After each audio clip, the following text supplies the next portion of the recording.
ما باید این را بپذیریم که این یک مرز تحمیلی است و تلاش می‌کند ما را تقسیم کند. این جمله است که دیدگاه منظور پشتین را در مورد خط دیورند بیان می‌کند. اما جنبش تحفظ پشتون چه اهدافی را دنبال می‌نماید و چه ساختاری دارد و چگونه ایجاد شده است؟ این جنبش چگونه و چرا برای افغانستان دارای اهمیت است؟ این ویدیو از سلسله ویدیوهای افغانستان و جهان است که توسط شبکه متخصصان نسل نو افغانستان ترتیب شده است و مطالعه اتفاقات و تصامیمی در سطح جهان می‌پردازد که بر افغانستان تأثیر می‌گذارد. جنبش اجتماعی تحفظ پشتون که از آن به اختصار PTM یاد می‌شود، با هدف اصلی به دست آوردن حقوق جامعه پشتون‌ها در پاکستان شکل گرفته است. PTM در واکنش به ده‌ها عملیات نظامی در مناطق قبیله‌ای به ویژه پس از حملات 11 سپتامبر شکل گرفت که منجر به تلفات گسترده، ناپدید شدن‌های اجباری و آوارگی‌های زیادی در میان پشتون‌ها شد. برای درک بیشتر جنبش تحفظ پشتون باید به ترکیب جمعیتی کشور پاکستان نیز توجه کرد. این کشور از نگاه تقسیم بندی جمعیت بر اساس گروه‌های قومی به گروه‌های عمده ذیل تقسیم می‌شود. 45% جمعیت این کشور را پنجابی‌ها، 15% پشتون، 14% سیندی، 5% بلوچ، 7% محمدی و 2% کشمیری و 4% اقلیت‌های دیگر قومی به شمول هندوها را در بر می‌گیرند. پشتونها و بلوچها از جمله گروه‌های قومی در این کشور هستند که نسبت به تبعیض در سطح محلی و ملی معترض میباشند.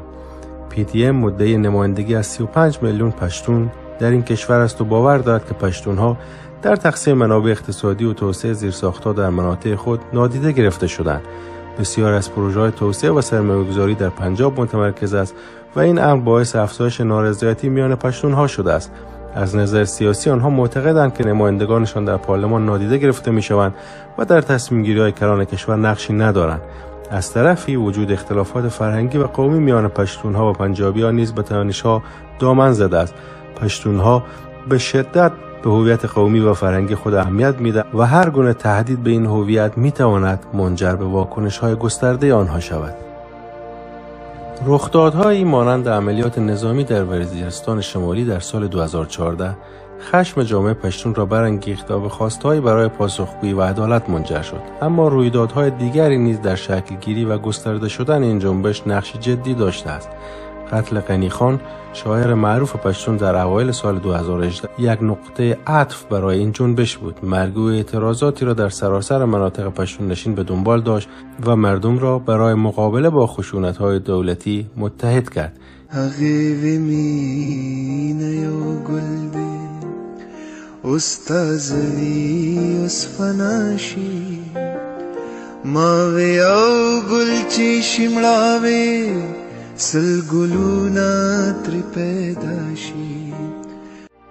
این جنبش در 23 فوریه 2018 یک راهپیمایی تاریخی در اسلام آباد برگزار کرد که در آن ده‌ها هزار پشتون به منظور بیان شکایات خود گرد هم آمدند و خواهان عدالت برای قربانیان خشونت و تبعیض شدند. این تجمع یکی از بزرگترین تجمعات در تاریخ کشور نوتأسیس پاکستان بود که حکومت پنجابی‌ها را با تهدید داخلی جدی روبرو کرد و توجه بین‌المللی را به قضیه PTM جلب نمود. Manzoor Pashtun is the face of a growing protest movement in Pakistan, one daring to challenge the country's powerful military. از طرفی ناپدید شدن و قتل‌های مرموز چهره‌های کلیدی این جنبش که بسیاری آن را به ISI نسبت می‌دهند نیز از جمله عوامل عمده در گسترش وجه اعتراضی این جنبش بوده است. خواسته‌های اصلی PTM که تا این مرحله با تمرکز بر مناطق پشتون نشین لیست گردیده‌اند چنین بیان می‌شوند: عدالت برای قربانیان، تقویت نمایندگی سیاسی در سطح ملی، توقف عملیات‌های نظامی کور و پاکسازی این ساحات از مین‌های تعبیه شده، آزادی زندانیان سیاسی و ارائه گزارش شفاف از وضعیت رهبران ناپدید شده جنبش، رعایت حقوق بشر و پایان دادن به سرکوب سیاسی، بهبود زیرساخت‌ها، پایان دادن به تبعیض‌های قومی و اجتماعی به علیه پشتون‌ها، تاریخ نگاری دقیق و مستند از رویدادهای مربوط به پشتون‌ها در نقش آنها در تاریخ پاکستان و ترویج آگاهی عمومی در این مورد با اصلاح در نظام تعلیمی کشور و حمایت از قربانیان تروریسم. از نظر ساختاری، سازمان این جنبش دارای رهبری غیر متمرکز است و از طریق هسته‌های کوچک سازمان دهنده در سطح هر محل فعالیت می‌کند. استراتژی محوری این جنبش بر تقویت و مشارکت پایگاه مردمی است. در بعد رسانه‌ای این جنبش به طور موثری از توییتر و فیسبوک برای دسترسی به یک مخاطب وسیع‌تر استفاده می‌کند و توانسته است از تکنولوژی روز برای تأمین ارتباطات و انسجام اجتماعی استفاده استراتژیک نماید. روابط جنبش با دولت پاکستان عموماً پرتنش بوده است. دولت پاکستان غالباً PTM را به عنوان چالشی برای اقتدار خود می‌بیند و با اقدام به حذف فیزیکی و بازداشت رهبران کلیدی و سرکوب حرکت‌های جنبش تلاش بر مهار آن نموده است. نمادهای هویت بخش این جنبش دو مورد عمده را در بر می‌گیرند: بیرق سه‌رنگ افغانستان و کلاه پکل. سجاد مروت، تحلیلگر اجتماعی پاکستانی، در این مورد می‌گوید استفاده از نمادهای چون پکل و بیرق سه‌رنگ افغانستان نه تنها نمایانگر هویت فرهنگی پشتون هاست، بلکه به عنوان ابزاری برای بیان اعتراضات و خواسته‌های آنان در برابر سیاست‌های تبعیض‌آمیز نیز عمل می‌کند. فاطمه نجم، دیگر پژوهشگر اجتماعی پاکستانی، می‌گوید جنبش PTM به دنبال احیای هویت پشتون‌ها و حقوقشان است و نمادهای آن از جمله پرچم افغانستان و پکل این رسالت را به خوبی به تصویر می‌کشد.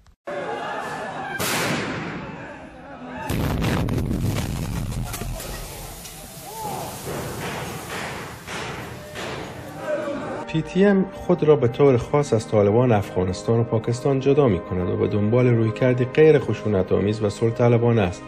این رویکرد در شکل دهی به روایت و تصویر عمومی آنها حائز اهمیت است. آنها بر این باور هستند که طالبان افغانستان و پاکستان ابزار دستگاه استخباراتی پاکستان برای توسعه رادیکالی و تخریب وجه پشتونها در سطح جهان هستند. PTM همچنان افراط‌گرایی دینی را تهدیدی برای فرهنگ و هویت پشتون می‌داند. رویکرد آنها بر سکولاریسم و شمولیت تاکید دارد و هویت پشتون را که خشونت را رد می‌کند ترویج می‌نماید. این جنبش به طور فعال کمپین‌های آموزشی را برای مقابله با ایدئولوژی‌های افراط‌گرا اجرا می‌نماید و بر اهمیت صلح و میراث‌های فرهنگی تاکید دارد.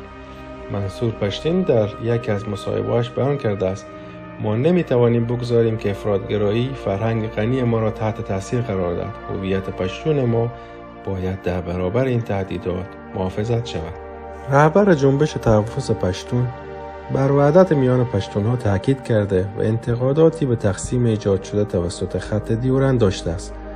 او در یکی از سخنرانی‌هایش در سال 2018 گفته است: ما همه پشتون هستیم و مبارزات ما یکی است، بدون توجه به مرزهای ترسیم شده توسط انگلیسی‌ها. محسن داور، یکی از شخصیت‌های برجسته PTM، نیز در این مورد گفته است: خط دیورند یادآور استثمار استعماری است و ما به عنوان پشتون‌ها باید به دنبال برداشتن فاصله باشیم که این خط ایجاد کرده است. با وصف آن، تمرکز اصلی این جنبش بر احقاق حقوق پشتون‌ها در چارچوب فعلی جغرافیای سیاسی پاکستان و افغانستان است. به طور خلاصه، در حالی که PTM به طور رسمی خط دیورند را نه رد و نه تایید می‌کند، اما رهبران آن بر هویت مشترک پشتون‌ها تاکید دارند. موفقیت جنبش تحفظ پشتون به عنوان یک نیروی انسجام یافته و مهم در منطقه بر دینامیک منطقه‌ای تأثیر عمیقی بر جای خواهد گذاشت. در منطقه‌ای که بلوچ‌ها، کردها، ازبک‌ها، تاجیک‌ها، ترکمن‌ها و دیگر گروه‌های قومی خود را به واسطه مرزهای سیاسی جدا شده می‌یابند، اتحاد قومی پشتون‌ها می‌تواند تأثیرات دامنه‌داری را به دنبال داشته باشد.